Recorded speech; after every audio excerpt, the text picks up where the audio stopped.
¿Está bien ubicada? Sí, profe, sí se ve. Perfecto. Bien. Continuamos con las salidas y las entradas al flujo circular de la renta, al flujo circular monetario. Otra de las salidas del flujo circular es los impuestos, es decir, la tributación que familias y empresas pagan sus impuestos. Uno de los impuestos progresivos más justos es el impuesto a la renta. El que más gana, más paga. Y de esa manera, del ingreso de familias y de ingreso a empresas, va al Estado. Vamos a interpretar que es el Estado central y el Estado general, y el Estado, las entidades del Estado descentralizado, como son los gobiernos seccionales, sean municipios o consejos provinciales. El Estado en general, para su administración, ejecuta la política fiscal. La política fiscal, a diferencia de la política monetaria, tiene su efecto en el mediano plazo. Si es que hay una reforma tributaria, se siente el siguiente año. No se puede cambiar las reglas mientras está transcurriendo el año fiscal, a excepción de que exista una situación de fuerza mayor, por ejemplo, la pandemia o una grave conmoción nacional, etcétera, que puede anticiparse el cobro de los impuestos. La política fiscal, eminentemente defendida por los keynesianos como la principal política económica del manejo macroeconómico, tiene que ir de la mano de la política monetaria, con el propósito de que exista coherencia, que exista una posibilidad de que un director de orquesta, que es el presidente de la República o el Frente Económico, sea quien decisiones que se tomen a política fiscal no sean anuladas con la política monetaria o viceversa. El Estado recoge los tributos, recoge los impuestos, que ya vamos a ver cómo están compuestos los impuestos, y los reinserta a la economía con la variable gasto público. Es decir, la tributación es lo que pagamos por vivir en una sociedad, y el gasto público es el ejercicio de las finanzas públicas mediante la ejecución presupuestaria para atender las necesidades de una población. Entonces, la contraposición de la tributación es el gasto público. Ya vamos a ver las variables que intervienen. Para la consideración moderna de la economía, debe considerarse un Estado pequeño, pero que sea fuerte en el ordenamiento de la macroeconomía. No es conveniente que un Estado, como el caso que tenemos en el Ecuador actualmente, un Estado obeso, un Estado demasiado peso para la economía. Normalmente se podría pensar que en una administración moderna, frente al gasto público, debería tener un peso de un 10-12% máximo. En el peor de los casos, hasta un 25%. El tema es que en el Ecuador el gasto público supera el 40%. O sea, el sector estatal es demasiado grande para la economía. Nos está costando alrededor de entre 800 y 900 millones de dólares al año. Estamos hablando de que es un peso muy grande que tenemos que pagar todos los que pagamos impuestos para el sostenimiento del gasto público. Hay gasto público necesario, como por ejemplo el pago a policías y militares por la defensa interna y externa del país, el gasto de médicos por el tema de salud, peor aún con el caso de la pandemia, y también la educación, que es el gasto en infraestructura y en pago de profesores. Pero si tenemos en los diferentes ministerios y sector público subsecretarías de miles de cosas y cada uno tiene un jefe, un subjefe, operativos, personal de secretaría y personal de servicios, resulta extremadamente caro. Para que sea considerado un Estado moderno, la tributación debería ser mayor que el gasto público. La tributación, para que queden excedentes, tiene que ser mayor que el gasto público. En el peor de los casos, que la tributación sea igual al gasto público. Es decir, este es el concepto moderno actual de que un Estado tiene que extraer de la economía lo que necesita. No podemos considerar un Estado rico y un pueblo pobre, que extraiga mucho dinero de la economía para gastar en la administración pública. Y lo que sí es inconveniente, que la tributación sea menor que el gasto público, donde se expresa en lo que se conoce como el déficit fiscal. Y ese déficit fiscal necesariamente tiene que ser financiado. Y la forma de financiar un déficit fiscal es o aumentando impuestos o reduciendo gastos, o una combinación entre los dos, lo cual es notoriamente no político, es no político. Si se incrementan los tributos, eso tiene que pasar por el Congreso. Los congresos no quieren aceptar mayores tributos para la gente, por lo tanto se propicia una reducción del gasto público y especialmente en costo de burocracia, lo cual también tiene una afectación política muy fuerte. Bien, entonces lo que se tiene que evitar en este segundo sector macroeconómico es un continuo y persistente déficit fiscal, porque normalmente ese déficit fiscal tiene que pagarle algo a alguien o diferirlo para el próximo ejercicio fiscal, lo cual es bastante incómodo. Ya vamos a ver cómo está compuesto las finanzas públicas. La política fiscal no es otra cosa que las finanzas públicas. Y por lo tanto, el instrumento jurídico para el manejo del sector fiscal es el Código de las Finanzas Públicas, que ordena la forma como se ha de generar la administración estatal. Hay algunas reformas actualmente involucrando el dinero de la seguridad social, lo cual netamente es inconstitucional. Hasta este sector,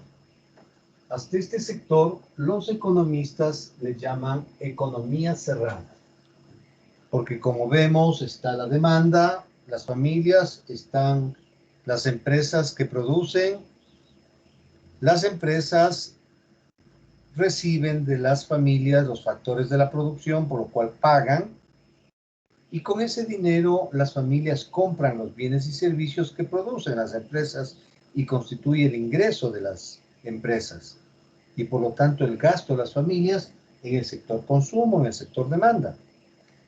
Y aquí tenemos el Estado, es la organización interna de un país. Entonces es una economía cerrada hasta este nivel. Es una economía cerrada. Por lo tanto, ninguna economía puede vivir sin la relación con el resto de países, con el resto del mundo. Entonces, es necesario que exista esta relación comercial adquiriendo los bienes y servicios que no produce el país y que necesariamente tiene que ser adquirido de economías del exterior.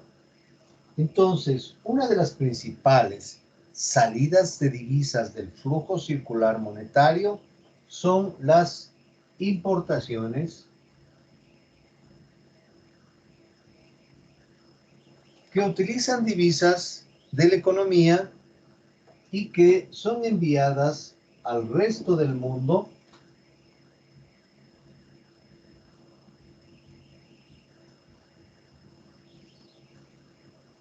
para que, además del resto del mundo, vengan bienes y servicios que son producidas en economías del exterior y que son necesarias y que tienen que aumentarse la producción nacional bruta para poder cuantificar la oferta total de bienes y servicios que demanda una sociedad. A su vez, a su vez, reinserta divisas en economía el momento que el país vende productos al exterior, exporta productos, que le vamos a poner aquí, las exportaciones, porque envía al exterior bienes y servicios producidos localmente, pero a cambio de enviar esas mercaderías, ingresa dinero al torrente circulatorio económico de un país. Entonces, aquí ya tenemos la condición de una economía abierta, ya no una economía cerrada. Para poder medir, para poder medir el grado de apertura de una economía, siempre sumamos las importaciones más las exportaciones y dividimos para el Producto Interno Bruto. Esto nos va a dar el grado de apertura de una economía. Si yo sumo las importaciones a las exportaciones para saber cuál es el comercio mundial y divido para el PIB. Y ahí me determinará si es que el resultado es alto, una gran apertura de la economía, si el resultado es pequeño, una economía no abierta al mundo. Esto está regido entonces por la política comercial o de comercio exterior que constituye el motor de la economía. Es como en un vehículo el motor, lo que permite dotar de dinero a la economía. Por eso es que, claro que aquí solamente estamos tomando las variables de la balanza comercial. Ya al elaborar las ecuaciones macroeconómicas del equilibrio general de la economía, ahí ya incorporaremos otros conceptos como es el saldo de balanza de pagos en la conformación general de la economía. Hoy solamente estamos considerando importaciones y exportaciones para determinar el grado de apertura de la economía. Bien. Para poder entender el funcionamiento del grado de apertura de la economía, podríamos pensar que estas variables pueden ser relacionadas de la siguiente manera. ¿Serán que las importaciones, creo que se acabó este marcador, voy a ver otro,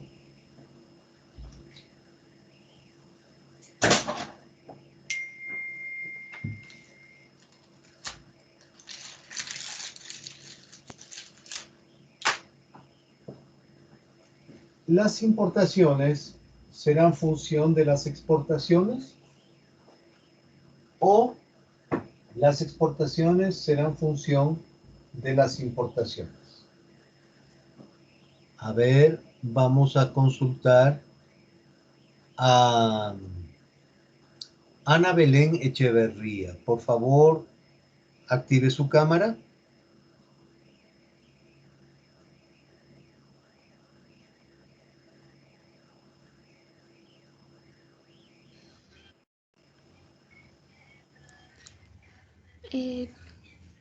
Ya puedo ver, ya le puedo ver. Ana Belén, ¿cuál cree usted que será la mejor relación funcional de estas dos variables del comercio exterior? ¿Lo que yo compro es función de lo que yo vendo o lo que yo vendo debe ser función de lo que yo compro? ¿Cuál cree usted que se aplica de mejor manera en el ordenamiento económico de un país como el Ecuador? Debería ser de lo que yo compro, debe ser en función de lo que yo vendo, para que no exista un déficit. Es decir, la primera relación, ¿no es cierto? Ah, Es decir, lo que yo compro al exterior es función de lo que yo vendo para que no haya déficit en sí, balanza de pagos, ¿no es cierto? sí. En balanza comercial. Pero hay países, Ana Belén, de que necesitan importar para poder exportar. Caso concreto, el Japón. Caso concreto, Italia. Los países industrializados dependen muchísimo de las importaciones, porque importan materia prima, la fabrican y la venden. En cambio, los países emergentes, los países que solo exportamos bienes primarios, exportamos sin haberlos industrializado. Por ejemplo, si nosotros acá, en vez de exportar solo banano, cajas de banano, procesaríamos el plátano verde haciendo chifles, empaquetando y vendiendo al exterior, se va con valor agregado, que eso es lo que nos convendría. Pero hay países como por ejemplo Alemania, Italia, Japón, que dependen mucho de las importaciones para poder exportar.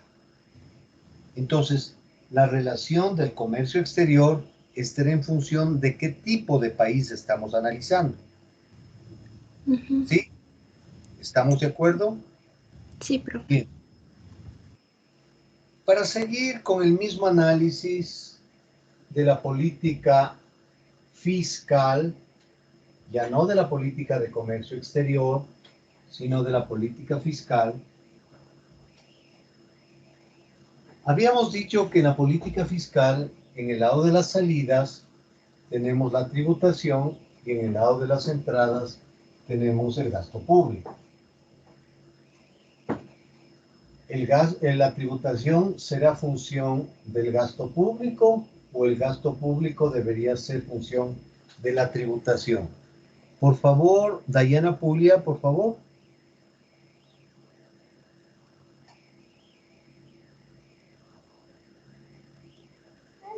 Buenas noches, economista. Active su cámara, Dayana, por favor. Economista no puedo porque no tengo luz y estoy con los datos del celular y entonces no sé si me logren ver a lo mejor.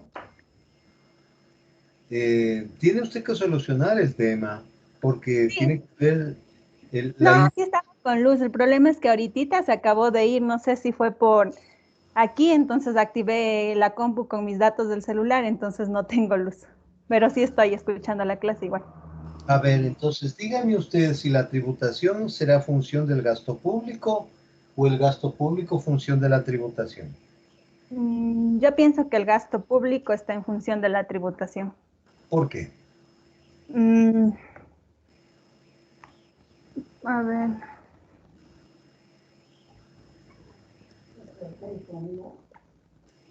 A ver, sería porque,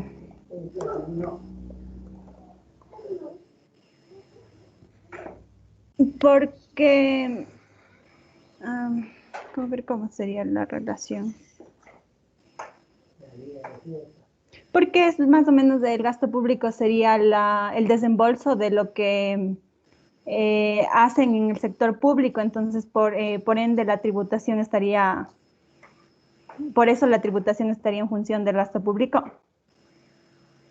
Le estoy preguntando a usted, no me vuelva a preguntar a mí. Deme las razones por qué usted cree que el gasto público es función de la tributación.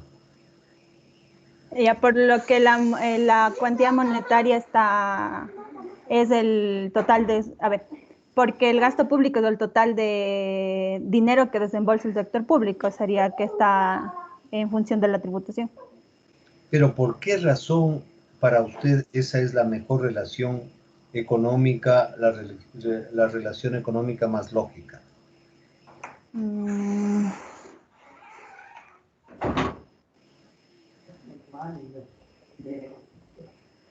A ver.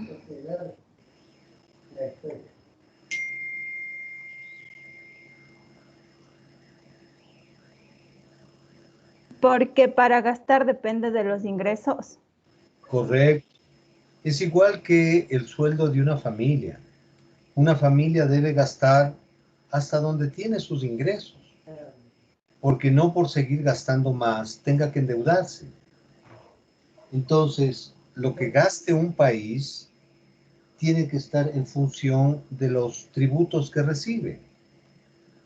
Porque en el otro caso, si la tributación está en función del gasto público, el gasto público son necesidades ilimitadas, entonces tendríamos que subir los impuestos enormemente para poder financiar un gasto público enorme. Esto es lo que produce el déficit fiscal. Mientras si tenemos disciplina fiscal, que gastamos en función de lo que recibimos de ingresos, hay un presupuesto equilibrado. ¿Entendió? Sí, economista. Entonces, el rato que escriba la clase, por el que está recibiendo, ponga las razones y los ejemplos para que quede claro cuál es el concepto de la razonabilidad económica. Bien, no quiero que ustedes vayan mucho más adelante que la otra aula de mercados, de dinero y capitales. Entonces, voy a concluir la clase en este sitio para que ustedes tengan el tiempo suficiente de escribir, porque el próximo día lunes revisaré, especialmente a los que han faltado a clases, les tomaré un examen oral de la materia recibida hasta aquí y también revisaré su texto a cualquiera de ustedes para que sirva de ejemplo para el resto de personas y hagan una redacción adecuada de las clases que van recibiendo. Entonces, jóvenes, hasta aquí la clase de hoy. Si es que hay alguna pregunta, algún comentario, alguna solicitud, por favor, no desperdicie el tiempo. Este mismo momento póngase a escribir. Tiene que detallar en letras, en texto, en palabras, el dibujo que acaba de utilizar el profesor en clase. ¿Está bien, por favor? ¿Me entendieron?